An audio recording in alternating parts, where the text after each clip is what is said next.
Hi hello student, सभी को राधे राधे, सत श्री अकाल, गुड मॉर्निंग।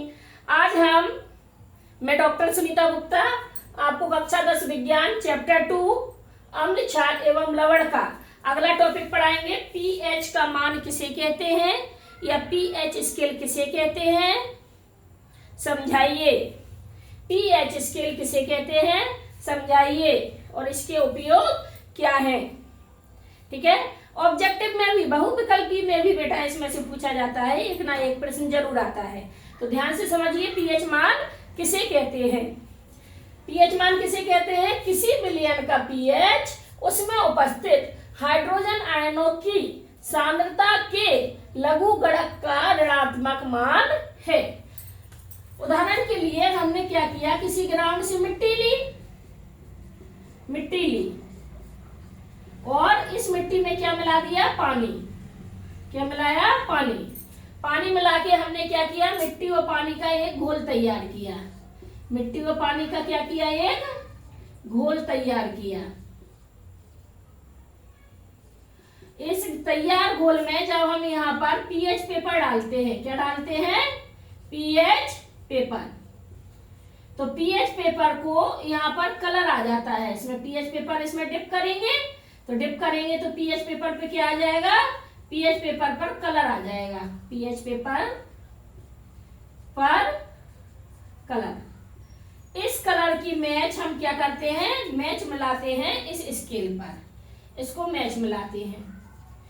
जिस कलर पर इसकी मैच मिल जाएगी वही मिट्टी का पीएच कहलाता है। इसी तरह के किसान भाई लोग जो खेतों में काम करते हैं वो क्या करते हैं, अपनी अपनी मिट्टी का पीएच देखते हैं और पता कर लेते हैं कि हमारी मिट्टी का पीएच कितना है। जब मिट्टी का पीएच पता कर लेंगे उसी प्रकार से उसमें फसल का उपजाऊता की जरूरत होती है।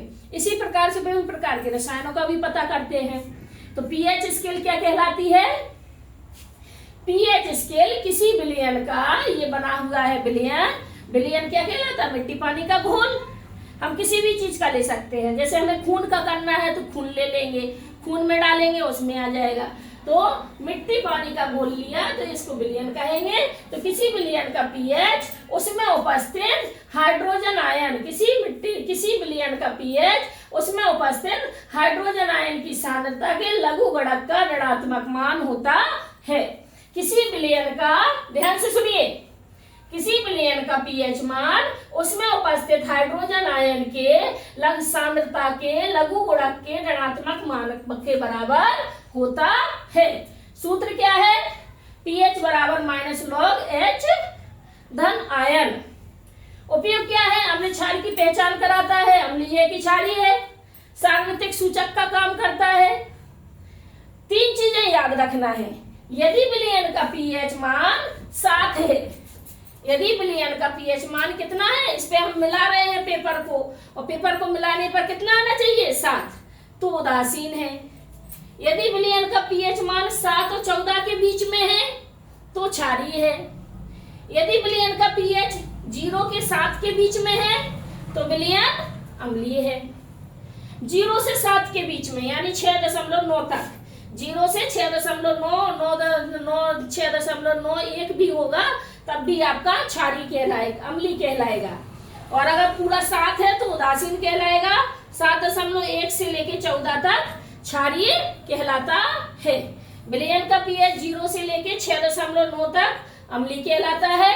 यदि 7 है तो उदासीन कहलाता है और 7.1 से लेके 14 तक क्षारीय कहलाता है। सभी को समझ में आया बेटा? सीधा सीधा सा है, पहले अम्लीय है फिर क्षारीय है, पहले अम्लीय है फिर क्षारीय है, बीच में है तो उदासीन है। 7 दूनी 14 है। 0 से लेके 7 तक क्या है, अम्लीय है। 6.9 तक 7 आएगा तो क्षारीय है, 7.1 आएगा और 14 के बीच में आएगा तो क्या है, क्षारीय है। आगे समझ में? अगर 0 से 7 के बीच में आ रहा तो अम्लीय है, 7 आ रहा तो उदासीन है, और 7.1 से 14 के बीच में आ रहा है तो क्षारीय है। एक बार फिर समझ लीजिए, किसी विलयन का पीएच मान उसमें उपस्थित हाइड्रोजन आयन की सांद्रता के लघु गुणक का ऋणात्मक मान होता है। सभी को समझ में आ गया?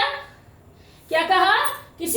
का पीएच मान उसमें उपस्थित हाइड्रोजन आयन की सांद्रता के लघु गुणक का ऋणात्मक मान है। अच्छे से इसको लिख लीजिए और सभी लोग अच्छे से इसको याद कर लेना, है ना। यदि हमारी वीडियो पसंद आती है तो लाइक करें, सब्सक्राइब करें और शेयर करना ना भूलें प्लीज।